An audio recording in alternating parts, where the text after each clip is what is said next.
Seahawks Today. I am your host, Will Ortner, and unfortunately, instead of getting to talk about the Super Bowl, instead of getting to talk about the latest injury reports, instead of getting to talk about what the Seahawks need to do to get a victory, I have to come to you with breaking news around offensive coordinator Klint Kubiak and what the expectation is for him next season. This is why you subscribe to Seahawks Today, though. The minute that there's breaking news, even if I'm at a grocery store trying to get ready, trying to stock up for the winter, I'm going to race home, drop what I'm doing, and make sure that I get that content out to you. This is why you subscribe. So if you're not subscribed already, make sure you hit that sub button. So unfortunately for the Seahawks, it does look like Klint Kubiak, who had his second interview with the Raiders and the Cardinals on a Saturday, it does look like he has made his final decision. And it does seem to point towards Kubiak becoming the next head coach of the Las Vegas Raiders. Now, of course, none of this can be set in stone. But when you have Adam Schefter, whose tweet I will read on in just a moment, and Ian Rappaport and Pelissero, when you have all the big NFL insiders saying, hey, the expectation is Kubiak is going to be in this spot, unfortunately, that makes me kind of think, it makes me kind of realize that that's where Kubiak's going to end up. Now, he can't sign anything, and that is very important to note. There will be no official contract until after Super Bowl 60 because you cannot agree to a contract with another team while you are still coaching your NFL season. That is something very important to note. It's not like college football where you can have like a Lane Kiffin situation or a Charlie Weiss Jr. situation. So Kubiak will be coaching in the Super Bowl. He will be calling plays, but it's probably going to be the last time that we see him in a Seattle Seahawks uniform or coaching attire, I guess is what you would say. Here's what Adam Schefter had to say on the Raiders hiring Kubiak. Sources: after meeting Saturday with Las Vegas and Arizona, Seahawks offensive coordinator Klint Kubiak intends to try and work out a deal to become the next head coach of the Raiders. That is from Schefter himself. It's very important to note that if Schefter's putting it out there, it's going to happen, right? So we all know what's going to happen. We all know that Kubiak is going to be the next head coach of the Las Vegas Raiders. Now the question will be, who does he bring with him? How big of a distraction is this going to be? All of the different emotions. We are going to go through the gamut of it today on this video. I want you to let me know right now down below in the comment section, what is your one-word reaction to Kubiak leaving the Seahawks to go and be the head coach of the Las Vegas Raiders? I know he's kind of a polarizing figure, so let me know what your opinion is down below in the comment section. First, I want to start with how it affects the Seahawks in the short term. And then we'll get into how it affects the Seahawks in the long term in just a moment. In the short term, to me, this is an unwanted and unnecessary distraction. Now, I'm not going to fault Klint Kubiak, right? He's going to get a better job. He's going to reach a career milestone that every coach has when they get into this business, right? They want to be a head coach. They want to be a head coach in the National Football League. So I'm not going to fault him for going and taking a new job, just like I wouldn't fault myself. Remember, I just got hired out here in Dallas, and what did I do? I had a job previously. I was able to get a better job with a company that was going to put me in a better position, and so I took that job. Obviously, I still had things that I had to iron out and do whatever I needed to do, but I was going to go to a better spot here at Chat Sports, and that's why I took that job. And I wouldn't want anyone to fault me at my previous stop for doing that, so I'm not going to fault Klint Kubiak for doing that either. I just know from an internal perspective, the way that I feel right now, I would rather not have the Seahawks kind of wondering who's going to go with Kubiak on the staff. Is Kubiak going to be able to take some players with him to Las Vegas? Because the Seahawks have a lot of really good free agent players. Who's going to be the next offensive coordinator? There are so many different questions that are now swirling, and I guarantee you they are going to be asked down in Santa Clara that I find very frustrating because I want the focus to be on the main thing, which is, of course, the game. And I know that Kubiak and the rest of that offensive staff, a lot of the players, head coach Mike McDonald, all the way up to John Schneider, right? They are going to be focused on the football game. But you can't tell me that in the back of their mind, there's not going to be a little bit of like, okay, well, what happens with this? What happens with that? What happens here? Even if it's only 1%.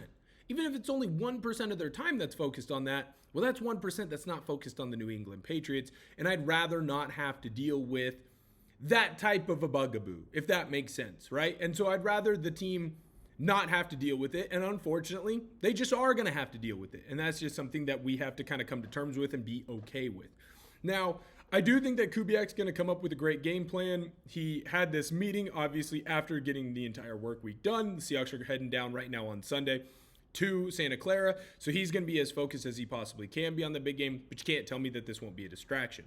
Let's get into the long-term effects of this in just a moment, but first I need to let you know about these sweet vacations that I have planned, and I'll tell you right now, I knew as soon as I got prepped for those vacations, I knew I needed to start saving money.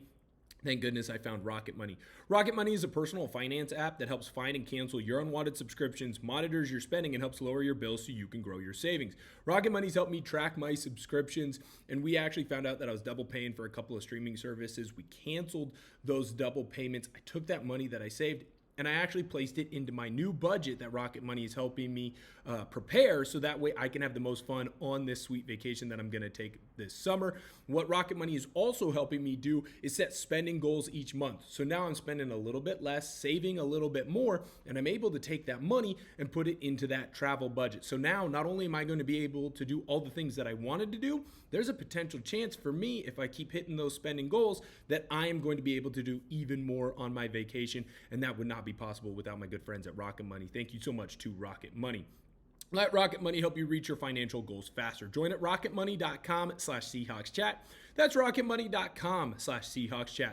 rocketmoney.com/SeahawksChat. Shout out to Rocket Money. Really appreciate all their help. So when it comes to the long term now of what we have to talk about with the Seahawks, is there's a couple of free agents that I definitely could see Kubiak taking with him. And there's a couple of coaches on the coaching staff that I could see Kubiak taking with him too. Now, I think if Seattle wanted to do an internal candidate to become the new OC, to me, passing game coordinator Jake Peetz is the answer. And I do think that Seattle is going to be able to hang on to him. Peetz is the type of guy who has been a fast riser in the National Football League. He clearly understands it. He gets it. He's been here with Mike McDonald now, so he understands the type of offense that wants to be run. He developed a passing game that clearly worked very well early on in the season. Now it died a little bit as the season got going, but some of that can be how defenses were playing this offense, and it can also be more of the emergence of that running game. So Jake Peetz, to me, would be the initial internal candidate that I could see them going after. You could also see Seattle maybe reach out to a quarterback's coach like Day over with the Chargers, another fast riser, a guy who got the offensive coordinator interview with the Chargers before they ended up going with Mike McDaniel. So that's another guy to kind of potentially keep an eye on. There's some other big name, big fishes that are still out there. I believe Kingsbury's still out there and doesn't have a spot yet. That could be someone. I don't really see him working with McDonald, though, because he wants to throw the football. McDonald wants to run the football. So from a perspective of who could be the next OC, those are things that are going to have to be figured out, not next week, but the week after, hopefully when we're celebrating, having a good time. The next thing, could you see a guy like an Andrew Janocko, or Janocko, I apologize if I butchered his name, could he end up leaving with Kubiak? He's basically followed Kubiak everywhere that he has gone, so that could be someone as well that leaves on the staff. Now, when you look at the free agents, to me personally, when I look at the key offensive free agents, there's two names that really jump out to me, and that, of course, is Rashid Shaheed, and that, of course, is Kenneth Walker. Now, I think it would be less likely for Walker to leave with Kubiak because, well, the Raiders already have Ashton Genty.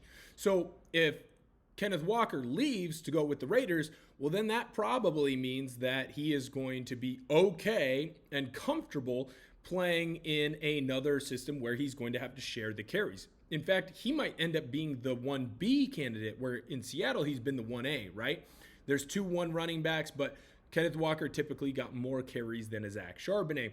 It would be very interesting to see if he decides to go with Kubiak over to Las Vegas when it seems like they have their running back that's already ready to go. Now, Kenneth Walker has also made himself a lot of money this postseason, running the football extremely well. So it's still going to be up to Seattle on if they want to retain him.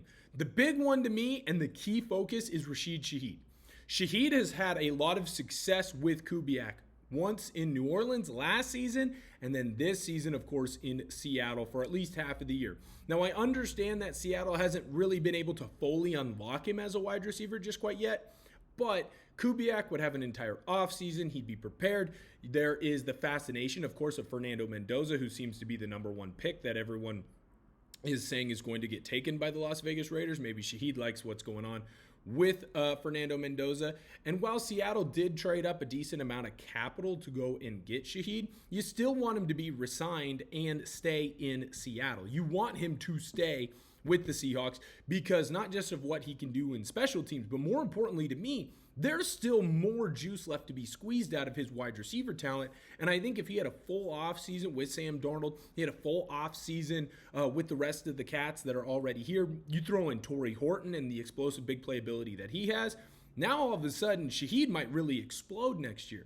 But if I'm Rashid Shaheed, part of the joys, part of the reason why you came to Seattle in the first place was, well, one, you got traded, but you knew what the offensive system was going to be. There wasn't a whole, you didn't have to learn a whole new offense. So to me, if I'm Shaheed and Kubiak really wants him, there's a chance that he might end up in Las Vegas. And now, look, if the Seahawks end up winning the Super Bowl next week, yeah, you make that trade 10 times out of 10, especially if Shaheed has a big player too, because I don't know that Seattle's here without Shaheed. But at the same point, it definitely makes it feel like you left a little bit of meat on the bone there when it comes to that trade. So that is something that I'd be overly fascinated with. And then the last thing is, I'm just tired of the constant revolving door in Seattle with the offense. Now, obviously, last year, Ryan Grubb wasn't it, right? The type of offense that he ran wasn't getting the tires going, wasn't successful. And so Mike McDonald moved on from him. And he brought in Kubiak, and Kubiak has clearly had a lot of success here in Seattle. And he deserves this promotion and this next step up to see if he can run his own squad. I do think it's important to say that I trust McDonald. McDonald said, hey, this isn't working. I know we won 10 games, but this offense isn't what I want it to be. And he went out and he got an offensive coordinator that made the offense that he wanted. So I do trust McDonald to go out and find an offensive coordinator that will run the system that he wants, because I do think it can be successful. But I'll tell you right now, it does hurt, and it's a little bit frustrating that the news breaks right now, right as we are getting ready for the most important week of the NFL season.